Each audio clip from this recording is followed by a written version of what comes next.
America of the fierce urgency of now.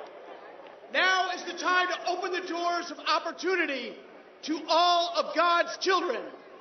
Now is the time to lift our nation from the quicksands of racial injustice to the solid rock of brotherhood. And as we walk, we must make the pledge that we shall march ahead. We cannot turn back. Go back to Mississippi. Go back to Alabama. Go back to Georgia. Go back to Louisiana. Go back to the slums and ghettos of our northern cities, knowing that somehow this situation can and will be changed. I say to you today, my friends, that in spite of the difficulties and the frustrations of the moment, I still have a dream. It is a dream deeply rooted in the American dream. I have a dream that one day this nation will rise up and live out the true meaning of its creed. We hold these truths to be self-evident, that all men are created equal. I have a dream that one day on the red hills of Georgia, the sons of former slaves and the sons of former slave owners will be able to sit down together at a table of brotherhood. I have a dream that my 4 children will one day live in a nation where they will not be judged by the color of their skin, but by the content of their character. I have a dream today.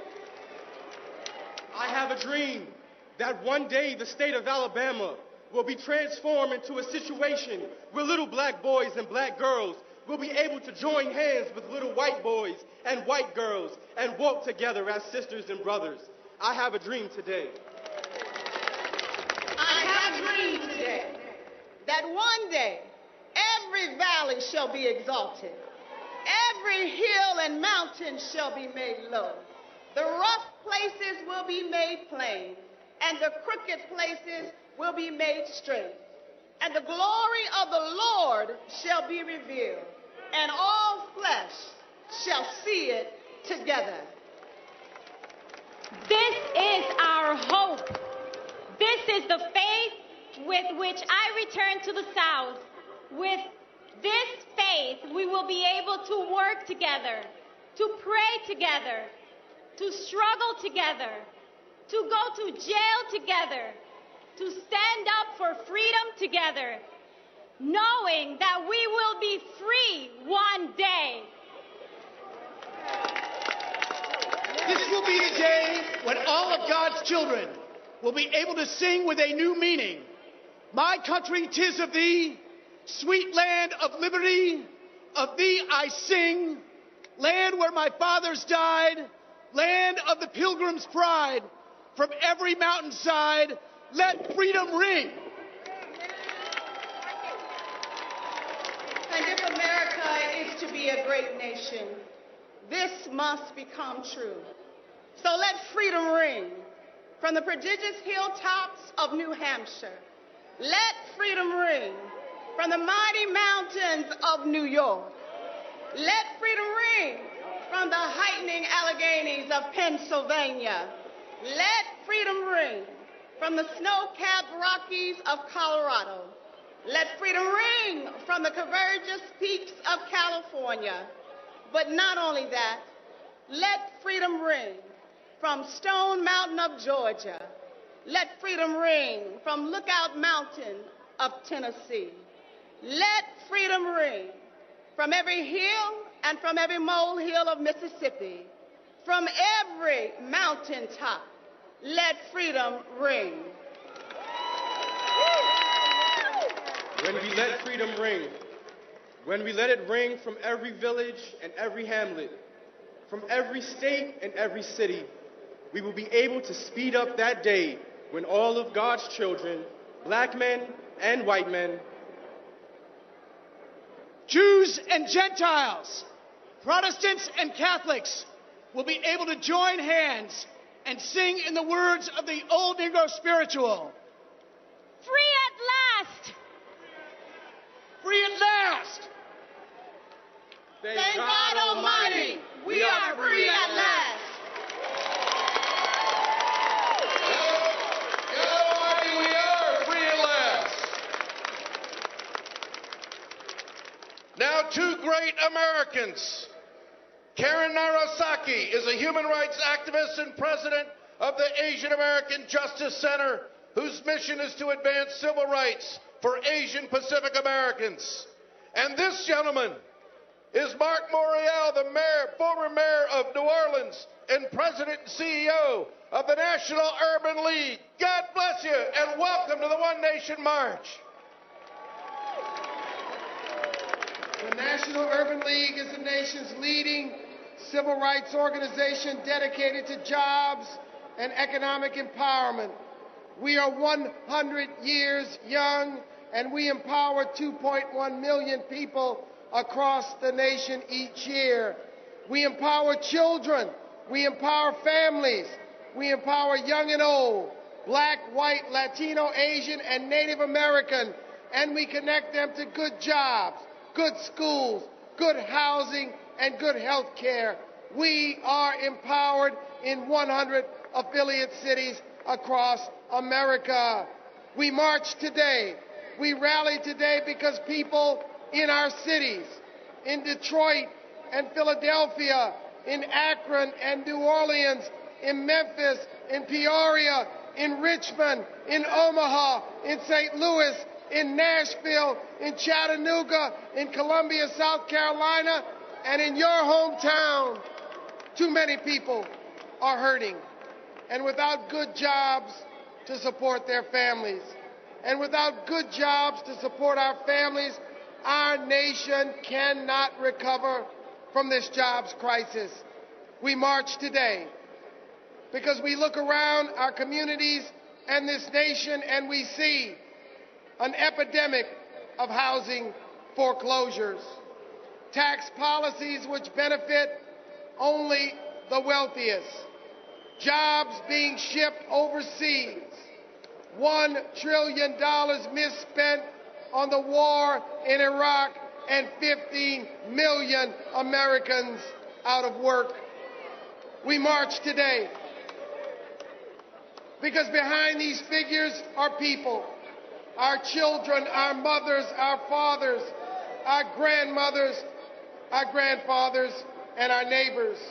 We march today because we as one nation working together demand a targeted jobs program to create 3 million jobs, to rebuild our streets, to rebuild our bridges, to rebuild our libraries, our schools, our community centers, our parks, our homes, and our families. Let us create those jobs in the neighborhoods, in the big cities, in the small towns, in the rural areas, in the ghettos, in the barrios, and the neighborhoods where joblessness is highest and is crushing the hopes of our people. Today, as we rally, we must rebuild Baltimore. We must rebuild Boston and Richmond and Pittsburgh and Birmingham and El Paso and Laredo and Los Angeles and your hometown. We are one nation, under God, indivisible, with liberty, justice, and economic empowerment for all. We are one nation working together. Asian Americans are joining with the Asian American Center for Advancing Justice in the March to the Ballot Box this November as part of One Nation Working Together. We are marching because we understand that America faces an important decision in this November. Do we want leaders who believe in building a new and vibrant economy in this country that provides quality jobs for everyone, or leaders who are satisfied with the old economy that only worked for a few? Do we want leaders who will weave a stronger safety net that extends unemployment benefits, access to affordable health insurance, and real mortgage assistance, or leaders who will turn their backs on those struggling in this economy? Do we want leaders who will roll up their sleeves and devote the resources necessary to make our schools work and provide training and summer jobs for all of America's youth? Or leaders who would rather keep playing the blame game?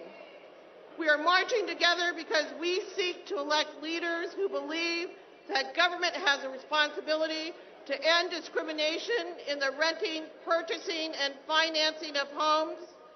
We are marching together because we seek to elect leaders who understand that our economy cannot work until our immigration system works to bring immigrants out of the shadows and reunites their families. We are one America, working together to elect leaders who believe in the vitality and tenacity of the American people and will choose hope over fear, community over divisiveness. So let's work together to demand an investment in American workers that will generate a strong economy and healthy communities. Let's work together to demand a top-notch public education system that is accessible to all and the end to lending discrimination. Let us be one nation working together to ensure that we live in an America that truly provides opportunity and equality for all.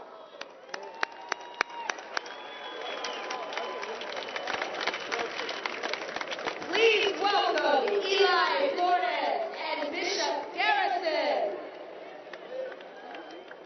Folks, please move over to the grass area. We got handicapped people that are trying to leave.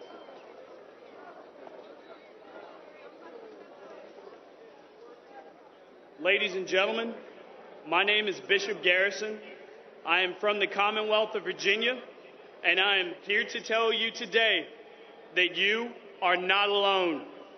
And the frustration and the disappointment that has led many of you here today to this very rally, you are not alone. I attended the United States Military Academy at West Point, and when called upon by my country, I traveled to Iraq with my unit on 2 separate year-long deployments.